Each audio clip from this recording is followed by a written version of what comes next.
juste répondre à l'orateur précédent pour lui dire et vous dire à tous que le droit ne s'est pas positionné sur cette question de la définition de l'embryon, que les instances internationales se sont bien gardées de le faire, que la Cour européenne nous a dit que c'était à chaque pays de se décider, et la seule chose qu'elle vient de nous dire récemment, c'est que ça n'était pas un bien, ça n'était pas une chose dont on pouvait disposer comme on voulait. Voilà, donc pour l'instant, en droit français, je dirais qu'il y a à la fois cette vieille définition qui dit que c'est la première respiration qui donne à l'embryon, enfin, au fœtus, son statut de personne. Et donc, le droit pénal est vraiment pénétré par cette idée. C'est-à-dire que tant que la personne n'est pas née, ça n'est pas un autrui. Donc, on ne peut pas lui porter atteinte. Et en revanche, toute une autre branche du droit, en particulier le droit médical, le droit civil, considère, et peut-être que là, on peut un peu avancer, et c'est une idée qui pourrait prospérer, que finalement, la définition de l'embryon, elle est plus métaphysique, elle est plus substantielle, elle est téléologique. C'est-à-dire, enfin, c'est peut-être un mot un peu facile de ma part, mais c'est pour dire que tout le droit de la santé publique est inspiré par l'idée que c'est le projet parental qui va en fait déterminer le statut ou pas protecteur du droit au bénéfice de l'embryon. Donc, selon que l'embryon est couvert par un projet parental, il va être protégé. Et selon que ce projet parental n'existe pas, donc dans l'interruption médicale de grossesse, dans l'interruption volontaire de grossesse ou dans le don d'embryon, la recherche ou l'accueil d'embryon, eh bien, on peut disposer de cet embryon ou de ce fœtus. Donc, j'aurais tendance aujourd'hui, mais peut-être qu'on en reparlera, on va en reparler aujourd'hui, à dire qu'il y a cette définition différente, plus aussi ontologique qu'avant de l'embryon, mais qui est vraiment, qui met en fait l'attention sur les auteurs de l'embryon. Qu'est-ce qu'ils vont pouvoir en faire et est-ce que l'embryon est en fait protégé par l'intention de ces auteurs de faire en sorte qu'ils ne restent pas une personne potentielle, mais qu'ils deviennent une personne. Donc, cette notion de définition théologique. Bon, je vais vous parler de choses beaucoup plus pénibles et beaucoup plus techniques et complètement rabat-joie. Je vais vous parler du sac de nœuds que constitue aujourd'hui les dispositions encadrant la recherche sur l'embryon. Alors, pas la recherche sur les cellules souches embryonnaires, puisque là, les choses ont bien avancé, et je crois que le texte de loi voté en 2013 est assez clair, mais je vais vous parler de la zone inconnue, enfin bancale, que constitue aujourd'hui le régime juridique de la recherche sur l'embryon, c'est-à-dire la recherche pour améliorer les techniques de procréation médicale assistée, pour faire en sorte que le taux si bas de naissance d'enfants vivants puisse éventuellement être amélioré. Alors, il me semble qu'il y a des incohérences, mais massives, dans ce dispositif. La première incohérence, je dirais que c'est un défaut de forme, un défaut organique, puisque je ne sais pas si vous le savez, si vous avez lu les deux notes rédigées par l'INSERM, vous êtes tout à fait au fait de la question. Il n'y a pas, donc aujourd'hui, les recherches sur l'embryon, au bénéfice de l'embryon, sont encadrées par le décret, un décret de 2015, et ce décret n'a pas de base légale. Alors, pour un juriste, c'est un ovni, on n'a jamais vu ça. Il y a un décret qui n'a pas de support textuel, il n'y a pas de loi qui dit qu'on peut prendre ce décret. Pourquoi on est arrivé à cette situation? Mais parce qu'en 2013, quand la loi a été modifiée sur la recherche sur les cellules souches embryonnaires, qu'on est passé d'un régime d'interdiction avec des exceptions à un régime d'autorisation encadré, eh bien le dernier alinéa, alinéa 6 de l'article L2151-5, dernier alinéa, donc paragraphe 6, il y avait un alinéa qui nous disait qu'on pouvait faire des recherches au bénéfice de l'embryon pour améliorer les techniques d'AMP si on ne lui portait pas atteinte. Ce dispositif avait été introduit en 2011 par la seconde révision de la loi de bioéthique. Et puis, je ne sais pas ce qui s'est passé, enfin si je sais, en 2013, cet alinéa qui permettait de faire des recherches a disparu. Et en fait, il n'a pas disparu par inadvertance. Il a disparu parce que l'intention du législateur, ou en tout cas des ministères, c'était d'englober la recherche sur l'embryon au bénéfice de l'embryon dans le vaste dispositif des recherches biomédicales. Le problème, c'est qu'on a enlevé le support textuel, le support légal, mais qu'on n'est pas arrivé à le remettre.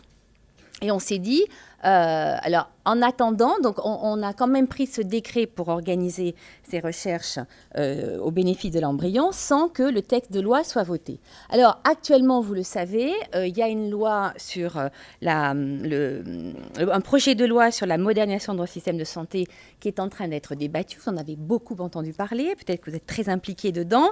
Et la ministre de la Santé a essayé de réintroduire ce fameux alinéa qui manque depuis 2013. Et elle n'y est pas arrivée, puisque le Sénat, l'Assemblée nationale avait même considéré rien du tout, l'avait laissé passer comme ça, parce que personne ne comprenait les enjeux.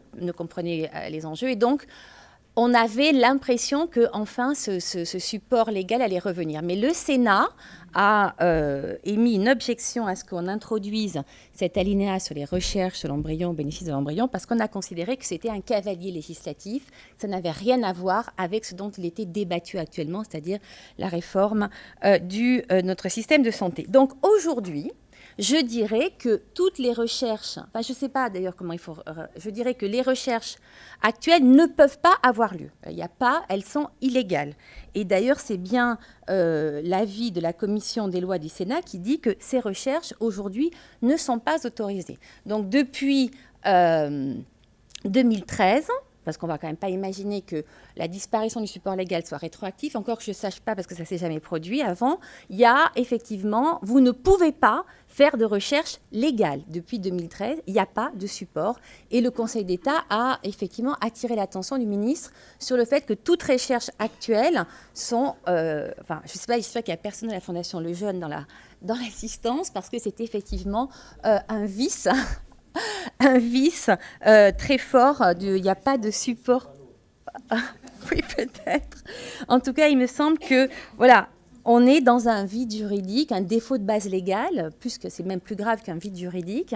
Il y a un défaut de base légale à toutes les recherches qui sont aujourd'hui autorisées par l'Agence de la biomédecine. Alors, autre défaut énorme de forme du dispositif voté par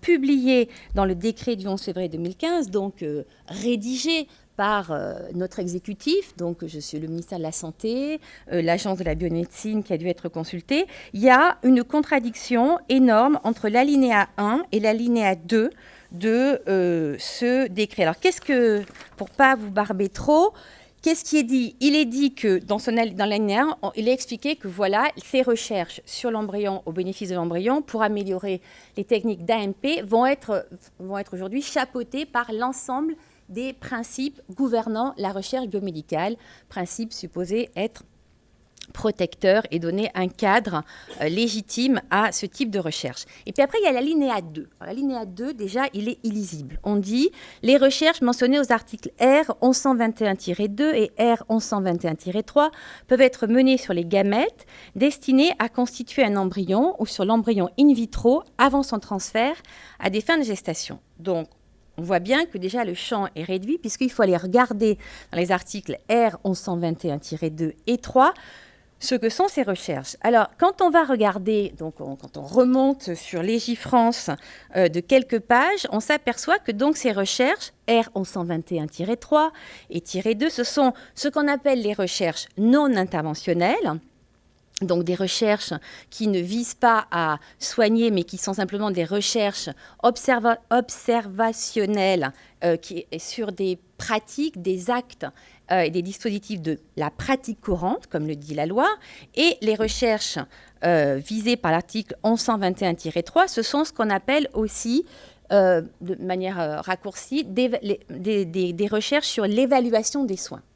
Donc, on se rend compte, si on remonte encore un peu plus haut et qu'on remonte sur le dispositif général des recherches biomédicales, on se rend compte que dans le premier article sur ce qu'on appelle les recherches biomédicales, donc qui est tout en haut du code, dans les premiers dispositifs, il est dit que le principe protecteur concernant les recherches biomédicales ne s'applique pas spécifiquement à ces deux types de recherches.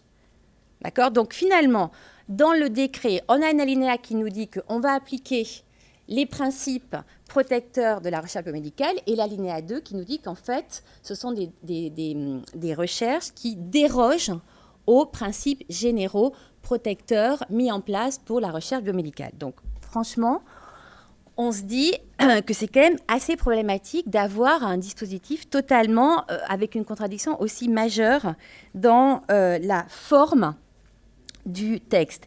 Et alors, après, on se dit, mais alors, le contenu, parce que on se dit, mais est-ce que par rapport à tout ce que j'ai entendu ce matin, et ça est devenu encore plus flagrant pour moi après avoir avoir assisté à la matinée, on se demande bien comment en France on peut faire de la recherche au bénéfice de l'embryon, donc pour améliorer les techniques d'AMP, avec un dispositif aussi étroit, puisqu'en principe, il devrait même pas. Je me demande même comment il peut y avoir 12 recherches autorisées, comme Catherine Patra l'a dit ce matin et comme Laure Colombel l'a rappelé, alors qu'on a un dispositif archi-étroit. Donc, parce que si on revient maintenant sur les deux types de recherche autorisées qui permettent ensuite éventuellement de créer un embryon et de le transférer chez une femme, on n'a que les recherches non interventionnelles. Donc, c'est en général des recherches de sciences humaines. Enfin, je ne sais pas exactement ce que c'est. Et les recherches, mais en tout cas, ce que j'ai bien compris, c'est que ça suppose des pratiques courantes. Donc, des pratiques non innovantes puisqu'elles sont courantes. Et puis, on a le deuxième article qui sont donc l'évaluation des soins habituels, donc le deuxième domaine de recherche désigné par l'article R 1121-3. Donc, pour moi, il me semble que le champ des recherches est extrêmement restreint, beaucoup plus restreint que la note de l'INSERM ne le dit. Je suis encore plus pessimiste sur la possibilité de faire de réelles recherches pour améliorer l'efficacité des techniques d'AMP, dans la mesure où, finalement, les seules recherches, quand je les lis, mais peut-être que je ne comprends rien, mais pour moi, elles ne peuvent porter que sur des pratiques courantes ou des techniques routinières, sur des procédés éprouvés, et donc l'idée d'innovation, et même de combinaison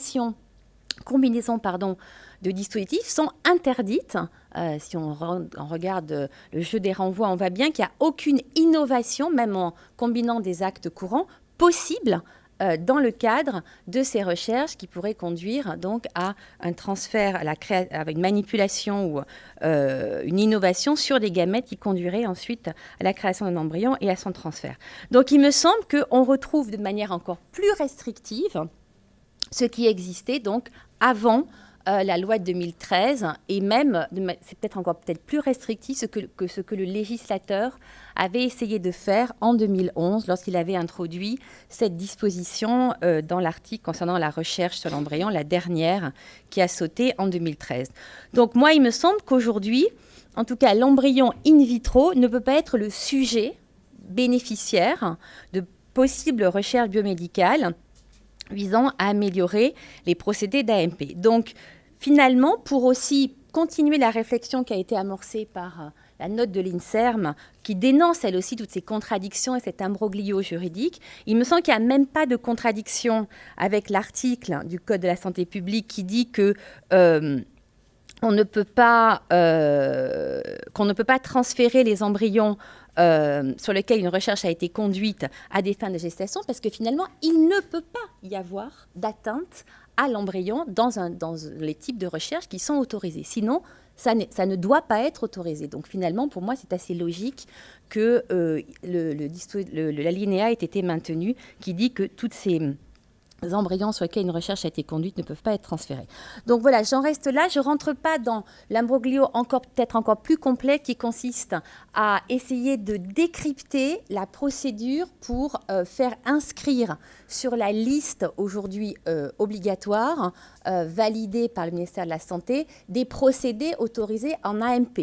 Parce qu'on se rend compte à un moment donné que lorsque un dispositif qui cherche, lorsque un chercheur, je ne sais pas exactement comment ça se passe, lorsque une technique a été validée, donc, et qu'un dossier est déposé à l'ABM, si finalement l'ABM le refuse parce qu'elle considère qu'il n'est pas assez convaincant, elle dit, le texte de loi nous dit, l'ABM pourra assortir sa décision de refus de la recommandation de faire des recherches biomédicales, c'est-à-dire de celles qui sont justement prévues dans l'article du décret. Mais justement, dans le décret, on dit qu'il ne peut pas y avoir de recherche biomédicale. Voilà.